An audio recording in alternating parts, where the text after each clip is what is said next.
Alright, so I just went out and purchased this Arbor Freight Chicago Electric Stud Welder Repair Kit. I'm going to give it a try on a dent I have in a 1965 Mustang. Won't be using the stud welder a lot, so I didn't figure there was a good reason to go out and spend a lot of money on something a little bit better. But I'm going to unbox this and kind of give it a whirl. And I only have a few minor dents on the car. One specifically on the hood on the passenger side. I don't know if that's going to pick up real well. It's kind of there. You can kind of see the impression like throughout here. It's a decent size impression, but that's one of maybe 2 or 3, and that's by far the largest. So I didn't see a big reason in going out and blowing a lot of money on tools that I'm not going to be using a lot. So we'll give this a whirl and see how it goes. Alright, now as far as unboxing the stud welder kit, let's see what we got in here. Oh! Alright, so we've got the puller. Nothing spectacular, looks just like cast iron. Nothing great. Everything on here doesn't look overly expensive, but that's okay. The one concern I have is whether or not these studs, looks like I got 2 mil and 3 mil studs. Not sure what the quality of the metal is, but we'll give it a whirl and find out later. If I have to go buy some studs, yeah, so be it. A little tip there. Cool, running that one. Alright, so, and that's pretty much that. So not much to it. We'll get to work and see how it does.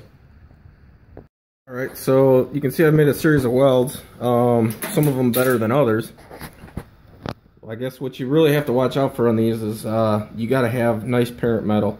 So at first I didn't sand off enough of the primer to really get some penetration, and some of them were breaking off pretty easy. I think you can see some spots where it broke off a little bit. The other thing you got to watch out for is some of these studs are not the best quality. A lot of them don't have tips, so you've got to be careful not to touch the tip on the welder. It is a little hot while you're going through this. They recommend unplugging it, but we all know nobody does that. So just, wear your welding gloves. Don't use mechanics gloves, and you should be all right. So I'm going to attempt to pull these out, and we'll see how it goes.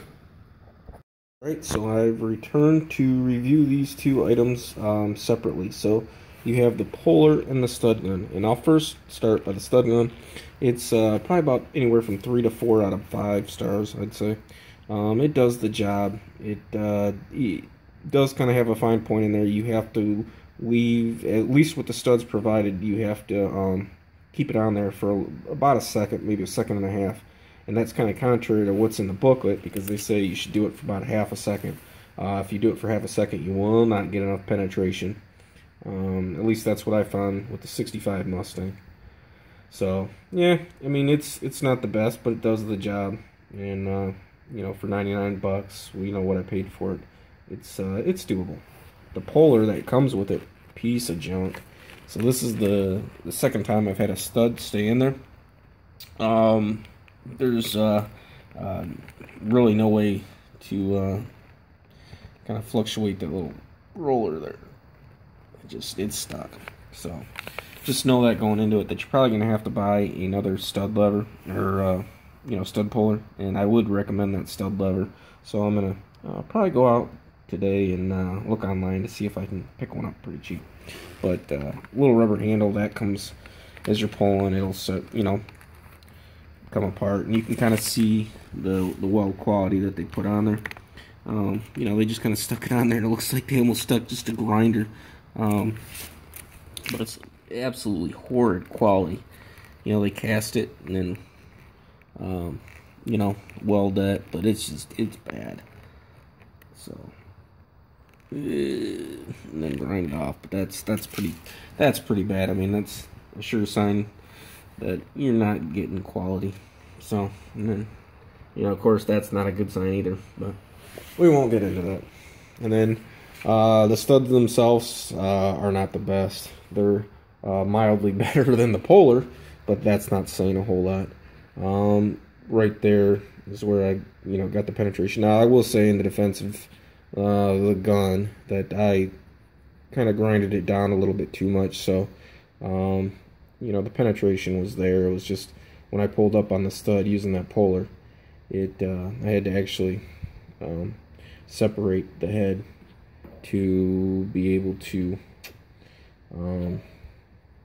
be able to get the stud off. So not the prettiest, and I know I should be working from the outside, and I kind of was, and then it was pulling because I wasn't getting enough penetration, and those are ones I kind of left on there for less than a second. So I don't claim to be a professional. I was just kind of doing it just to see what the quality would be and